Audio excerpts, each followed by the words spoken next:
Hello everyone, if you're new around here, we're Nick and Sarah, and with our two little dogs we live, travel and work full time in our little camper van. Over the last few years we've visited over 25 countries, but this summer we're doing something completely different. We're currently in Portugal in search of some off-grid land, but so far things haven't quite gone to plan.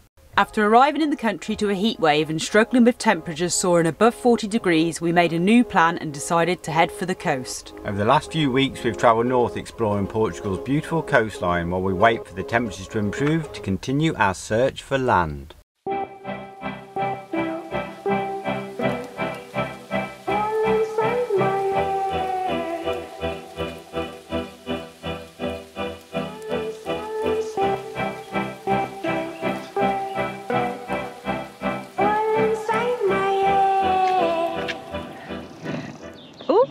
What's that little growl? Charlie's not happy either. He's not happy either. I don't want to moan about the weather too much, but it's actually raining and cold and very, very misty. Grey and drizzly. Some might say miserable. Good morning guys, welcome back to the channel and welcome to Nazaré, the land of the big waves on the west coast of Portugal. We want to dedicate this video to our friend Rob in the UK, who's not doing so well at the moment. He always wanted to visit here, so we've come here for you, mate. Unfortunately, it's probably not the best day to show you the sights.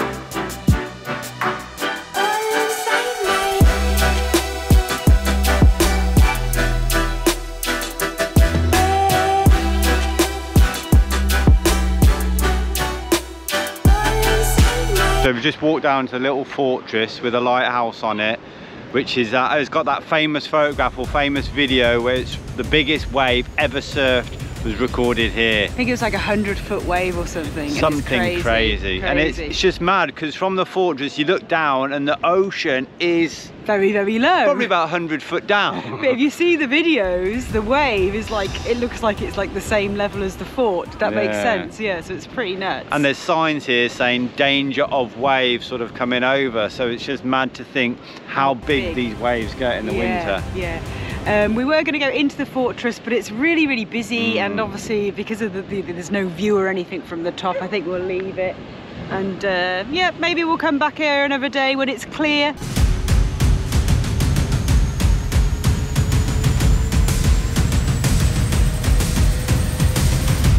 Did really want to make an epic vlog from here, get the drone out, round this fortress, down the cliffs, but sorry, it's not going to happen. It's not going to happen for us today, unfortunately. That's life. That's life. Nice view. Yeah. But I don't like pointing out things like this, but I say as I see, and again, there's lots of litter around here. Like, it's really frustrating. You know, it's a beautiful little cliff walk up here, but it's full of rubbish everywhere. Rubbish and tissues. Cigarette butts, tissues. Smells a bit of wee-wee. It stinks of all around here as well, which is pretty gross. And where is all of this going to end up? It's pretty obvious, isn't it? Not quite what we hoped, really. Been a little bit of a letdown. A little bit disappointing. Anyway, guys, I think we're going to leave now. Now, the town of Nazaré, what you can just about see in the distance there, I'm sure it's lovely, but there's motorhome and van signs up everywhere. You can't actually drive into that part of town. So, on that note, it's time for us to leave. So we thought we couldn't leave without coming up to the main viewpoint, looking down on Nazaré town and beach. But it's a shame once again people have decided to use this viewpoint and lovely view as a rubbish bin and just throwing the rubbish over onto the cliff. So if you can look past the rubbish, it's an absolutely stunning view. So guys, that's our tour of Nazaré over. Yeah, sorry we haven't shown you that much. But we can't go down there, down the bottom along that beach. And yeah, it's not really that van friendly. Obviously we went to the beach 5 kilometers outside town, that's okay, and I think you can park on North Beach, but anywhere within the town not really van friendly. Yeah, in fact, we're not even supposed to be where we are now. No. We're not actually supposed to be in this little vicinity. So you can't really get too close to the main area. And I don't know whether you really want to, because it's very, very touristy. Yeah. The restaurant's a little bit overpriced, and not being rude, because we love Portuguese, love Portugal as a country. But considering this is like famous for the land of the big waves and kind of world renowned as Nazaré or Nazari, it's a little bit run down. There's a lot of graffiti, there's a lot of litter. Rubbish. Yeah. Sorry guys if this vlog has started off really moany. Bit negative. I'm sure it will get better, but one last thing to point out, one thing I find a little bit annoying is, you know, when you park up, happens in Spain, Portugal we found, but here in Nazaré you park up in the car park near the view, near that fortress we've just walked down to, and they've got the car park attendants, unofficial car park unofficial attendants, who come up and say people normally give us money to make sure their car doesn't get dents, scratches or broken into. Kind of threatening you. Kind of threatening you to give you money, otherwise he'll scratch your car. Now we didn't have any change. I've got like 8 cents in change. I'm not going to give him that, because then he'll probably will scratch the car. And not being out of principle, I think it's not very, it's kind of threatening you that they're going to damage your car unless you give them some money. Anyway, on that highlight,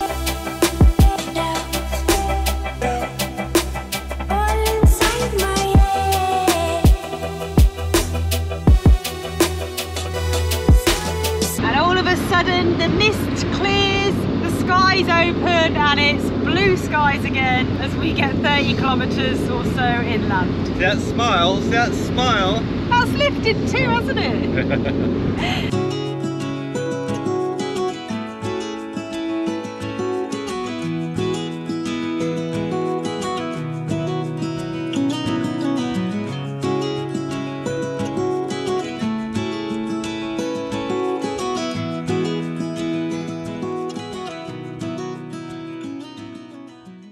So guys, we have arrived in Tomar and we've pulled into this amazing free campsite. Like, it's an old campsite and now like it's used for motorhomes and camper vans to come and park, and it's right in the city centre kind of thing, right in the main area.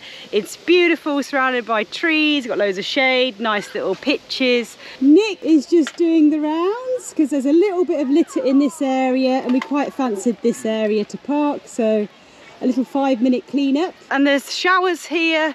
I think there's a grey water and a toilet water dump, and obviously you can fill up water. Then there's an actual toilet to use, which is just on the football stadium, just like outside, like 2 minutes walk away. So yeah, great little place to stay when you're visiting the town. Doggies are happy. Right, babies. And we're feeling good.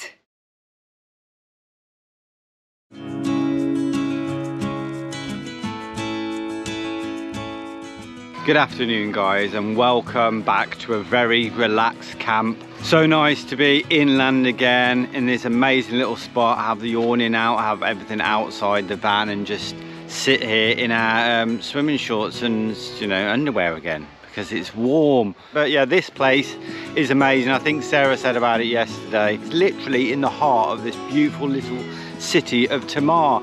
It's like 5 minutes walk into the centre. You can probably hear a bit of noise because there's a municipal swimming pool, which if it's hot and you don't have dogs, you can go and enjoy as well. I love it here. I love this town. We've been here before years and years ago and we loved it then, didn't we? It's such a cute little city, and like this is just amazing, and it's free. I mean, free!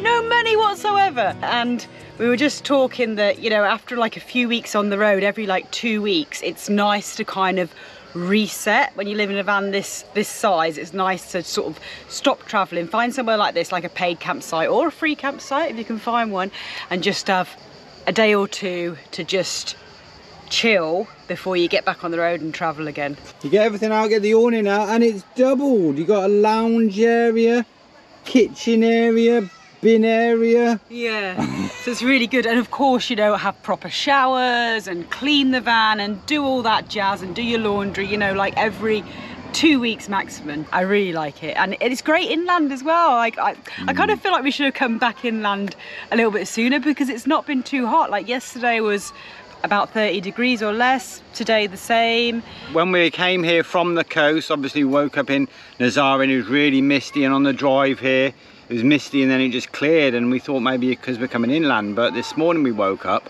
and it was really cool, wasn't it? Really cool. So, yeah. It wasn't misty, but it was really refreshing, overcast until like 12 or 1 o'clock. It's very nice. So yes, we're very happy, and we've been very productive as well. We were out this morning, went to the estate agents and started the little look for land, and we thought, well, as we love it so much here, let's go and have a look what's available here, if there's anything available here. And what did we find out? Well, wasn't what we were hoping for, really. Went to like 3 estate agents out of 5. They all spoke, you know, perfect English. They're all very helpful. Yeah. We found out that in this area, because it's a closer proximity to the coast, it's a little bit pricier. Yeah, it's like probably double the price. Double or more for like what we're looking for. Castello Branco region, where everyone kind of buys, and what we've sort of looked at online already. But we've got there's a few plots, so we are going to go and have a look anyways, just to see the area and things like that, and you know. So yeah, but they're very, very useful, very interesting information about rustic land, the difference between rustic land and buildable land. So obviously rustic land, I won't go into agriculture land, yeah. So then you can't build anything, and you can't actually sort of can't do anything apart can't put a caravan on it, things like that. And then everything has to be like a certain license, isn't it? The building license. You have to have a kind of an address, so the possibility of electricity and water, and lots of information. So it's an eye-opener. It's very interesting. We definitely got a lot of information and got the ball rolling on the sort of situation. And tomorrow, first thing tomorrow morning, we're going to go and check out some of this land. Are we? Yes. Depends if you get up, lazy boy. Depends what happens today, because we're going to have some food here, and then we're going to take a little walk into Tamar. Yes. Have a little wander around. Are we? Are we? Yes, we are. Stop promising things that might not happen. Oh, we might just fall asleep, have a nap after the meal.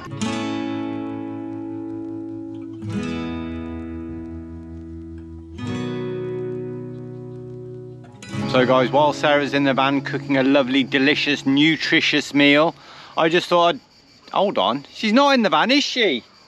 She's over there. What are you doing over there, love? Get back in that van.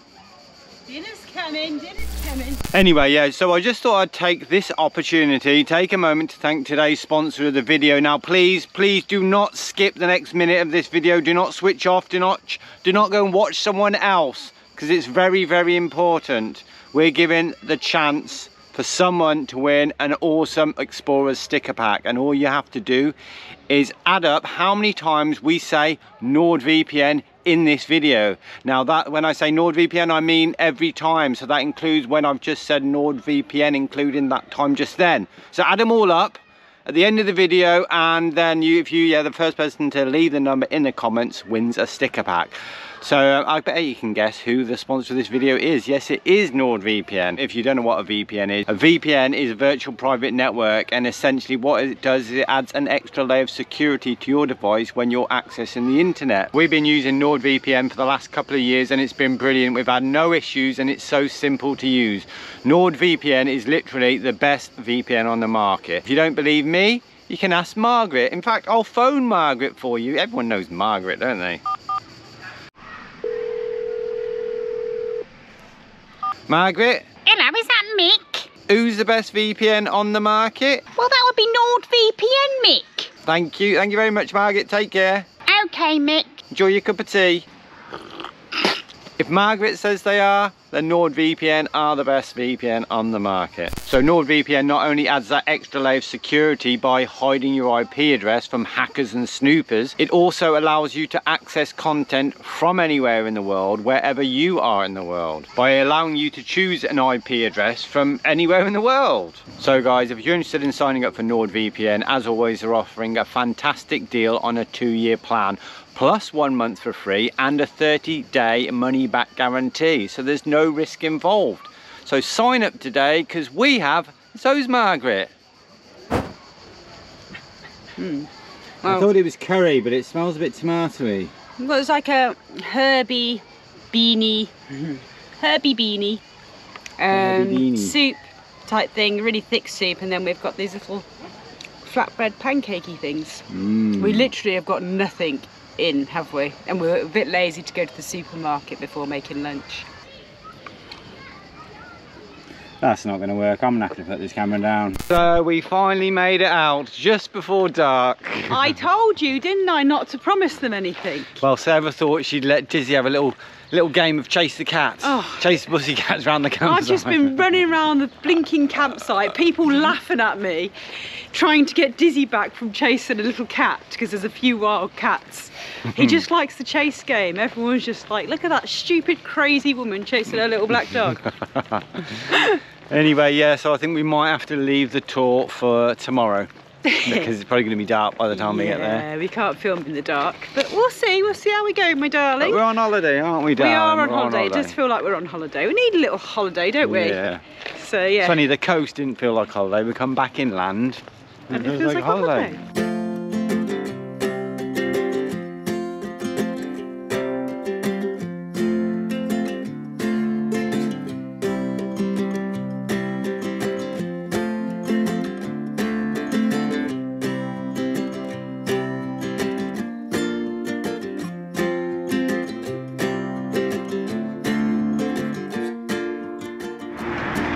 Darling, you did say you wanted a small one, didn't you? Is this some kind of joke? Looks tiny, doesn't it? Yes, well I think I should take this one. No, it's a bit heavy for you, that. Tiny! Cheers, darling. Cheers. The menu's actually really funny. I mean, the translations are hilarious, so I'll just read it. So you've got pig ear, home-style gizzards, gizzards and liver, woodpecker pig, woodpecker cow, stomach, grilled guts, Well, sausage, 2 stomachs, please. sausage, snails, hot dog. Yeah, some of them are quite normal. Cheers, darling. Cheers. So we decided against the guts and the livers and the whatever else it was, woodpecker cow, whatever that is. And yeah, it's quite busy everywhere, so we've ended up having Chinese and Japanese little restaurant. And it's a good start when the bottle of wine is €5 on the menu, isn't it?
He's tanked up on coffee now. Oh, it's only my second, or is it my third? It's I our don't know. third coffee. I don't know. We have been up for quite a while. It's nearly lunchtime. We had a bit of a late night last night after the Chinese, but we have been up early and we've been very busy this morning. Let me introduce you to my new wife. I call her Blondie Shalondie. This is why we've been up really early, because Nick did my hair for me. Well, I cut it. So it's like short now, and then we put dye on it, but it's a little bit ginger. I think it's just, well, to be honest, it's just gone slightly lighter. And I need to like neaten it up again now. It's quite frizzy after, you know, the full-on colour and stuff. But anyways. But it's not easy, can I just say, it's not easy doing dreadlocks, because you have to proper work it into the dreadlocks. Yeah. It's difficult, so don't blame me for the, not quite the colour we're going for, but you know, it's all right, okay. Anyway, yeah, so that meal last night was lovely. Very good price as well. And I've actually been spoiled, because not only did Nick take me out and do my hair today, he actually took me out the day before as well. We didn't actually film it much, got a clip there for you guys. But we've been out for sardines and we went to the Chinese last night. We don't eat out that much, but there's so many nice restaurants in Tamar that it'd be rude not to while we're here. And yeah, so it was really nice. Both times, really nice food, wasn't it? Really nice and food. really good value. Yeah. That's the difference. On the coast, it's a lot more expensive and the quality isn't as good. You come inland or to like a small city like Tamar and it's really good value. Totally. Yeah, so, and not only all of that, you're taking me sightseeing today, aren't you? Lucky, isn't she? Very, very lucky girl. We're finally leaving the campsite. We love this little campsite, but we're going into town today. Have a little look around and then see what happens.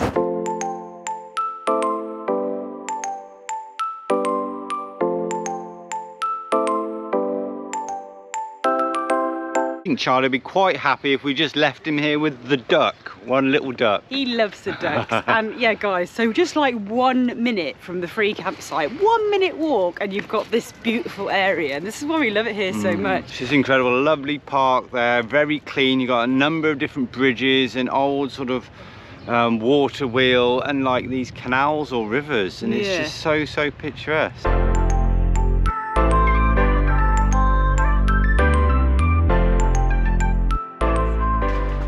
Oh, they look good.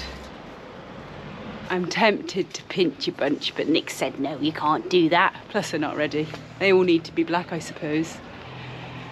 That's what we'd have on the land, isn't it? That would be good, wouldn't it? Perfect shade as well, and loads of grapes hanging. He didn't tell me about any of this crazy uphill walking for the sightseeing, did he? Yeah, I thought we'd just take us past the city and all the lovely sites in the city and go up to get a view over the whole area. There's a castle and a convent up here, which we'll show you in a moment. It was knackering, that hill. Busy up here, isn't it? It is busy. We were actually supposed to come up here, weren't we, at like 7 AM instead of getting up and like fannying around with my hair.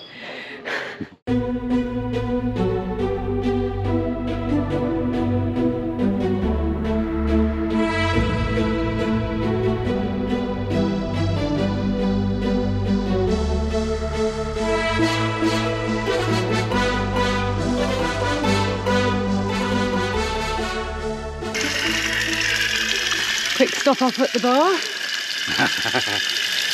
We got you both, didn't we? Bad parents, aren't we?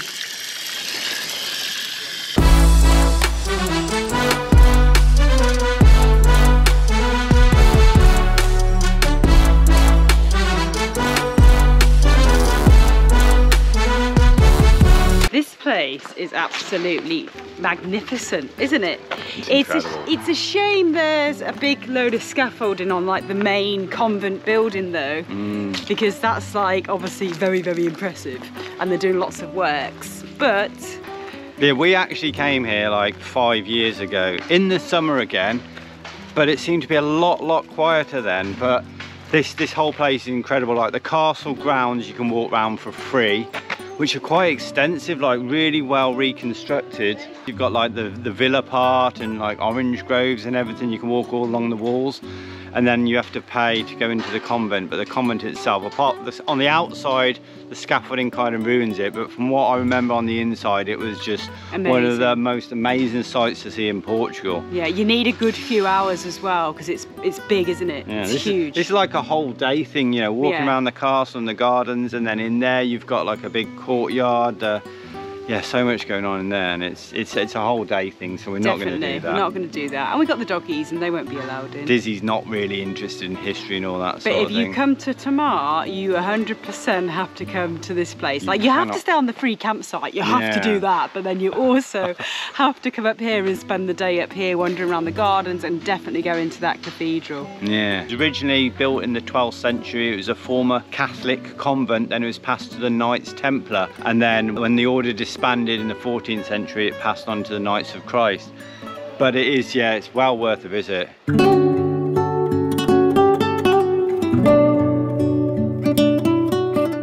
I've just realised why we like Tamar so much when we came here last time, because you've just seen that, it's incredible, like castle and monastery, convent, sorry, up on the hill. And then you've got the canal area where the free camping is. Sorry, Swinging Dizzy's poo around as you speak. And then in between is like a little rabbit warren of like cobbled streets, loads of restaurants, squares, really chilled out vibe. And yeah, and it's a tiny little city really. From the convent to the canals is probably about 200 meters. That's why I like it. I like small cities, easy to navigate. Yeah. So guys, that concludes our little mini tour of Tamar. Yeah, we're gonna actually be leaving Tamar today, are we? We should be, shouldn't we? Or maybe we'll leave tomorrow. Tomorrow, like that. No, we're probably going to leave later on today. And now we were going to look at some property, some land for sale around here. And as we said the other day, we have been to several estate agencies in town. We actually just popped into one on the way back because there was a guy supposed to be looking at some land and giving us the coordinates. But he didn't get round to it, did he? He didn't get round to it. And that was one of the sort of better ones out of the others that we've got. We've got coordinates to a few, but to be honest with you, they're sort of double our budget type thing. Yeah, to be honest, they're plus double plus some, and none of them are really that suitable. They're not really what we're looking for. For example, a couple of them are within like a village in between two houses. There was another one by this big reservoir here, but it was, you know, kind of houses quite close to it. Yeah, and we want something more on its own, if anything. And also it didn't have a well, that one, so there's no water. So I think this area is it's just too expensive. You want to get something like what we've been looking at, you're going to have to pay 30,000 euros or more. This is why there's so much property in, and people go to Castello Branco district, because other places nearer the coast and stuff is just it's much nicer. It's only like an hour from the coast here, which is probably what the reason why it's a lot more expensive. So there's probably no point in us going to look at these ones. No. So really, it's no point in driving half an hour north or out of our way, is there? We might go and have a look at one on the way, but that'll all come in next week's vlog. But it has been an eye-opener. It has been an eye-opener because we've been looking at studying properties and looking in the Castello Branco area at like rustic land with wells, maybe little buildings and stuff, and we were a bit confused whether you can actually put a teepee or, you know, park on the property or whatever we want to do on rustic land and certain properties. So we'll talk about. It seems you can't. But anyway, we're going to go towards Castello Branco now. We're going to ask a lot more questions and see what the situation is there, what we originally came to Portugal to do, and then hopefully we can give you more information in the next video, because that's what we're going to do now, isn't it? Yeah. Like, not right now, but later on, like tomorrow. The quest for land continues. The quest for land continues. Just delayed by months. And as we've said, like in the last video and everything else, we're not sort of desperate. We just want to come here now and find out the situation. We've had lots of sort of think about and rethink about the whole thing anyway, regarding the heat, regarding the fires, regarding everything else. But we're here now, so we might as well have a look. And we are excited about actually going to look what we've been sort of researching for over, you know, the however many, well, last couple of years really, we've had the idea. So I hope you enjoyed this video. We're going to end it now because it's probably gone on far too long. Yeah. Make sure you're following us on all our other socials, Instagram, Facebook and TikTok for daily updates, my friends. So anyway guys, we'll end the vlog now. Thanks so much for watching, and join us next week as hopefully we'll be having a look at some land. Yeah, take care guys. See you soon. So I think the boys are happy to stay here. Does he likes the feeling of these little pebbles?